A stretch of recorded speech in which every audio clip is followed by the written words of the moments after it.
Buenas, mi nombre es Roman Jacome y en esta presentación hablaremos sobre la energía térmica.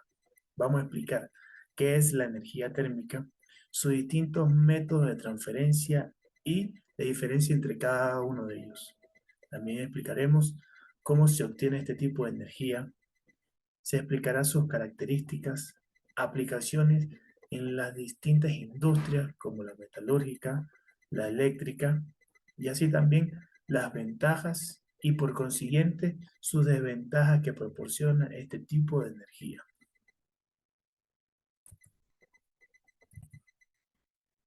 Ahora, para poder explicar qué es la energía térmica, saldría una pregunta importante que sería que en algún momento nos hemos hecho: ¿qué es lo que hace o cuál es la razón por la cual algún objeto, cuerpo o sistema está más frío o caliente comparado uno con el otro?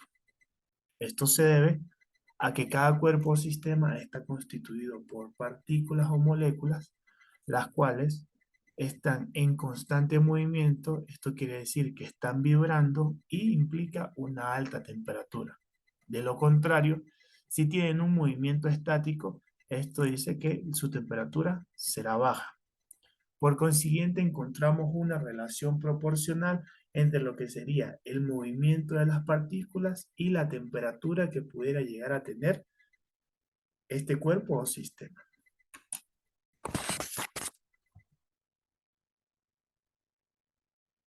Ahora, como conceptos fundamentales que debemos aclarar para no mezclar, debido a que están relacionados pero no son los mismos, serían la temperatura, el calor y la energía térmica.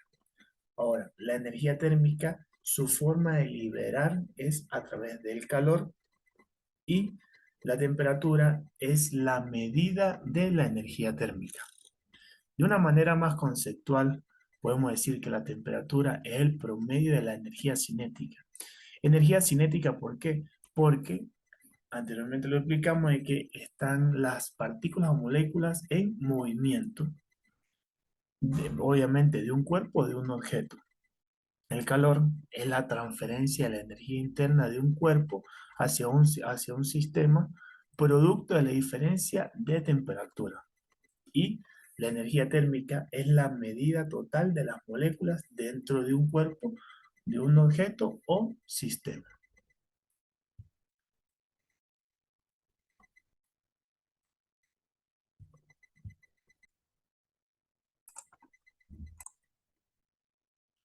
Luego explicamos lo que es los métodos de transferencia de la energía térmica.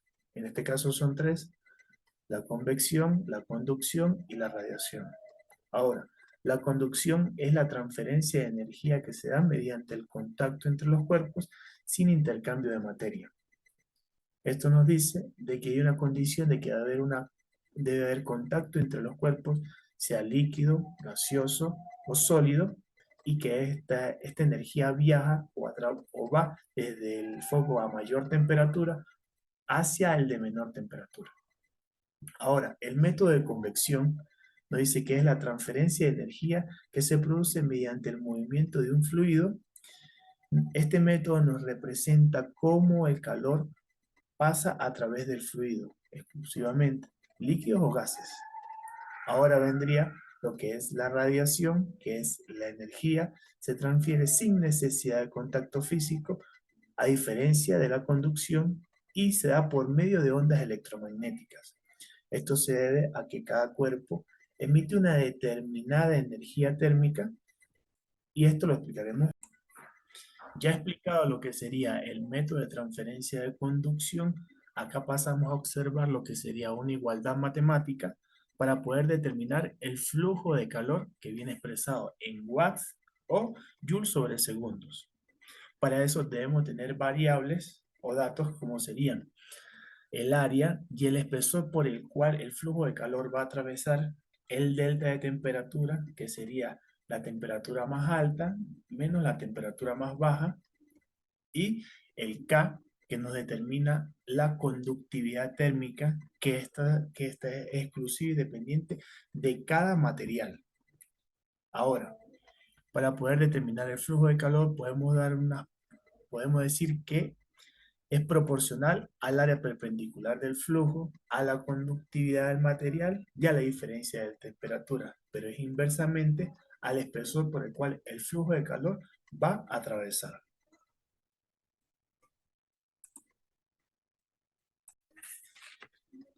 Ahora, acá podemos observar las diferentes conductividades térmicas de diversos materiales: diamante, plata, oro, agua, piel, aire. Ahora, para poder entender un poco mejor, cada conductividad térmica es determinada por el material.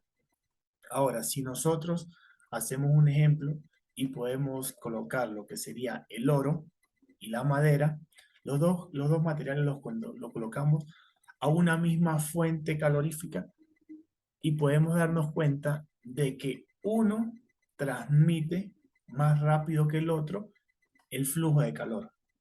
En este caso, la madera podemos determinar que transmite el flujo de calor más lentamente, y esto lo podemos considerar como un aislante térmico, a diferencia del oro o la plata, que tiene mayor, su conductividad térmica es más alta, y esto hace que el flujo de calor sea transmitido. Ahora explicamos el método de transferencia de convección, que se produce únicamente por fluidos, la evaporación de líquidos, y la convección en sí es el transporte de calor por medio del movimiento del fluido. Ahora, para poder entender de una mejor forma cómo trabaja este método, colocaremos un ejemplo, el cual sería: al calentar el agua en una cacerola, el agua que entra en contacto con la base de la cacerola asciende al calentarse, mientras que el agua de la superficie desciende por los lados al enfriarse y ocupa el lugar que dejó la porción caliente. Esto comienza a ser un ciclo donde el agua caliente asciende, el agua que está a menor temperatura desciende, y empieza a haber un aumento de temperatura en todo el sistema, aumentando así no solamente su temperatura, sino también la densidad del agua, obviamente. Entonces, podemos decir que este empieza a trabajar de forma cíclica. Ahora, es importante recalcar que la convección puede ser externa o interna.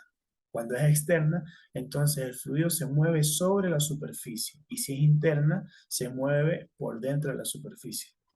Para poder determinar el flujo de calor por convección, esta viene expresada en la ley de enfriamiento de Newton, donde es importante determinar X variables como lo son el área de la superficie, en las temperaturas del sistema, y H, que sería el coeficiente de la transferencia de calor por convección. Al lado derecho de esta presentación podemos encontrar los diferentes tipos de convección y sus valores: convección libre de gases, convección libre de líquidos, convección forzada de gases, ebullición de condensación y convección forzada de líquidos. Ya determinando qué tipo de convecciones podemos utilizar el valor ideal en función de este tipo de convección, y poder determinar así lo que sería el flujo de calor por convección.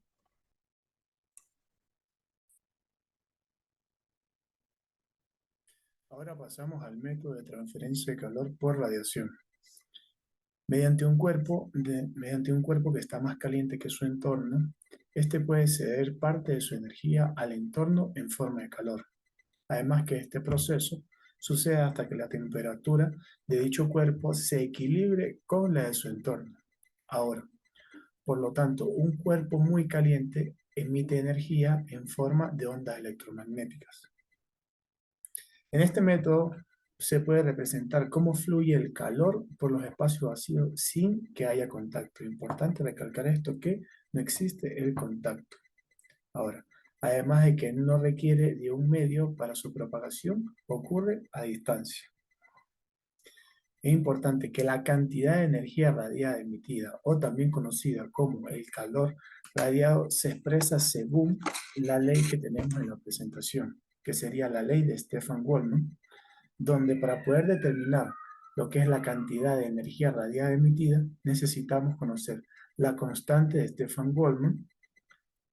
Además de eso, la emisibilidad, que va en un rango entre 0 y 1, el área de la superficie y lo que sería la temperatura absoluta elevada al cuadrado. Todas estas variables deben multiplicarse para así poder determinar lo que sería la energía radiada emitida. Y esto tendría una unidad de watts.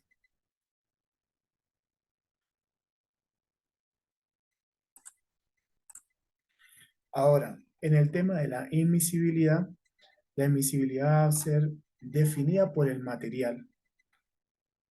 O, obviamente, aquí como nos podemos observar en la tabla, la emisibilidad va a variar en función de la temperatura. En esta tabla podemos ver la emisibilidad a 300 Kelvin de diferentes materiales como la madera, el suelo, la vegetación, pavimentos, y nos damos cuenta que obviamente ya varía entre 0 y 1. Está en ese rango de trabajo. La obtención de la energía térmica podemos partir de la naturaleza a través del método de transferencia de convección, lo cual genera la energía eólica, también del sol por el método de radiación a través de los paneles solares. Son ejemplos. Otra donde pudieran partir para la obtención de esta energía es la reacción exotérmica, como en el caso de la combustión de un combustible. ¿Es posible obtener energía térmica por medio de las reacciones nucleares? Sí. Encontramos dos, que sería la fisión y la fusión. La fisión, cuando la reacción nuclear ocurre en los núcleos atómicos. Y en la fusión, nos conlleva a que varios núcleos atómicos que tienen una carga similar se combinan para resultar en un núcleo mucho más pesado. Se acompaña de la liberación de una gran cantidad de energía, y ahí es donde conseguimos la energía térmica.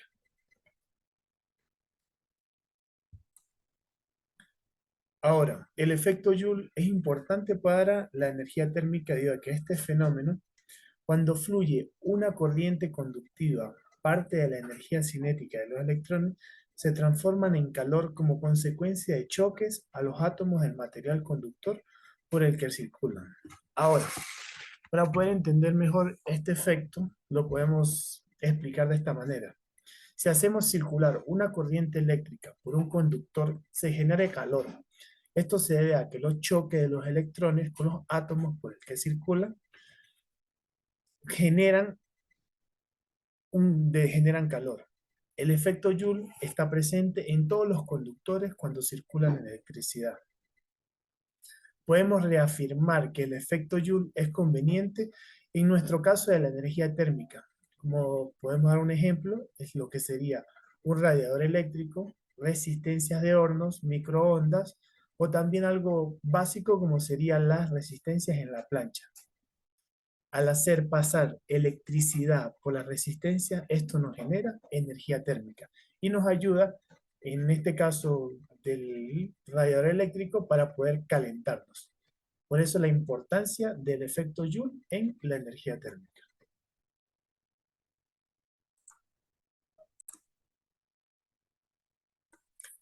Acá podemos encontrar cómo se genera la energía térmica y cómo es aprovechada de diferentes formas. Por convección y por radiación. Por convección, la energía geotérmica, la energía se obtiene aprovechando el calor interno del, del planeta Tierra. Ahora, lo que sería por radiación, la energía solar fotovoltaica, lo que es la electricidad renovable obtenida directamente de los rayos solares.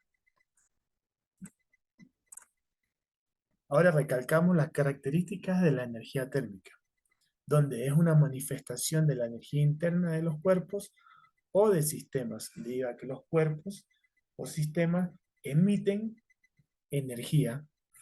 También se puede transmitir de un cuerpo a otro o de un sistema a otro. Esto es por conducción. A medida de que el calor se incrementa, la temperatura del cuerpo se eleva. Esto debido a que las partículas o moléculas son proporcionales con la temperatura.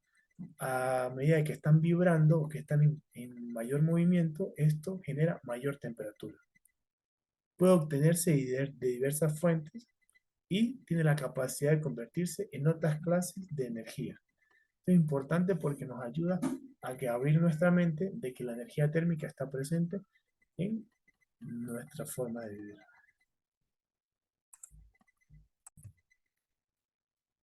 Ahora explicaremos la aplicación de la energía térmica. La energía térmica se utiliza en una variedad de aplicaciones, algunas de las cuales quizás nunca hayamos considerado, y acá la vamos a poder ver y explicar. Veamos cómo se aprovecha esta forma de energía en diferentes áreas de la vida y la industria. El ejemplo sería la industria metalúrgica, donde los altos hornos y otros procesos utilizan calor intenso para fundir y manipular metales, lo que permite la fabricación de una amplia variedad de productos, desde piezas pequeñas como piezas de automóviles hasta componentes de avión.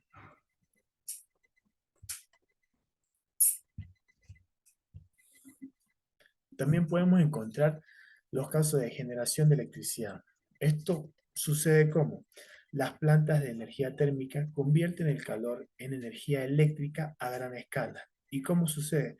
Esto se logra generalmente calentando el agua para producir vapor, que luego es impulsado por una turbina que está conectada a un generador.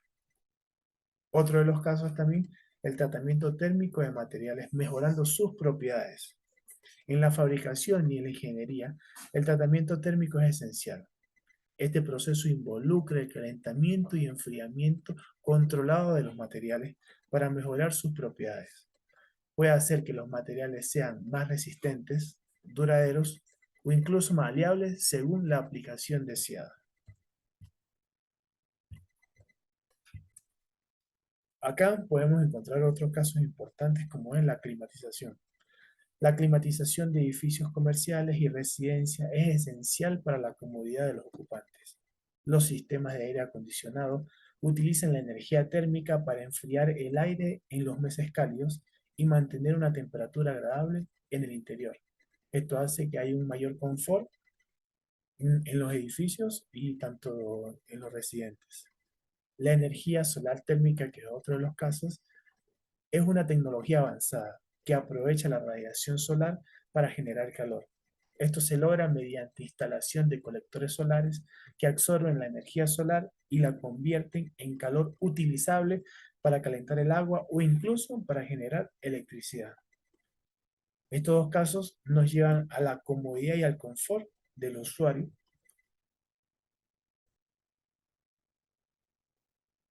Acá podemos encontrar la ventaja de la energía térmica. Podemos encontrar lo que es la disponibilidad, la baja inversión, versatilidad, almacenamiento eficiente, bajas emisiones, ciclos combinados y lo que sería generación descentralizada. Ahora, la disponibilidad. El calor es una fuente de energía abundante y se encuentra en todas partes.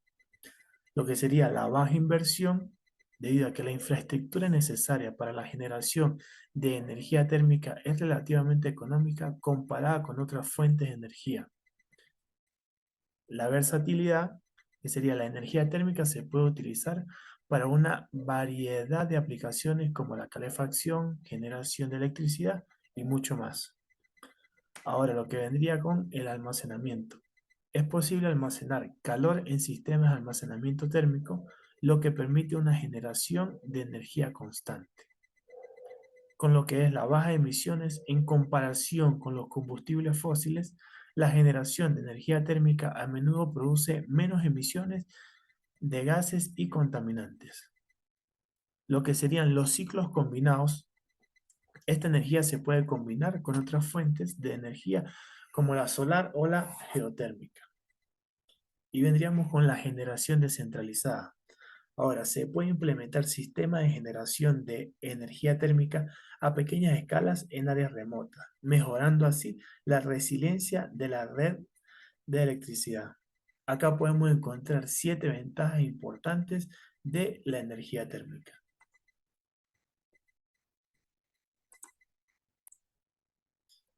Ya explicadas las ventajas, procedemos por consiguiente a explicar lo que serían las desventajas de este tipo de energía térmica, donde viene la contaminación localizada, la quema de combustibles fósiles para generar energía térmica puede liberar contaminantes nocivos para nuestra salud. La dependencia de combustibles fósiles. Varios sistemas de generación de energía térmica dependen de combustibles fósiles, lo que hace vulnerable a la volatilidad de los precios. El agotamiento de los recursos. El uso excesivo de fuentes geotérmicas y otras fuentes de calor renovable pueden agotar los recursos a largo plazo. La ineficiencia. Los sistemas de generación de energía térmica a menudo son menos eficientes que otras fuentes de energía. ¿Debido a qué? A que el calor se disipa durante un proceso de conversión. Importante también el impacto ambiental. La extracción de recursos geotérmicos y el uso de sistemas de almacenamiento térmicos pueden impactar ambientalmente. Las limitaciones geográficas son importantes debido a que la energía térmica a menudo se ve limitada por regiones geotérmicas específicas con acceso a fuentes solares y volcánicas y las dependencias climáticas, debido a que la generación de este tipo de energía a partir de fuentes solares o geotérmicas pueden verse afectadas por las condiciones climatológicas. Acá tenemos ya una idea entre lo que serían las ventajas y las desventajas de este tipo de energía y se abre nuestro panorama en pensar mucho más de una manera crítica sobre la energía térmica.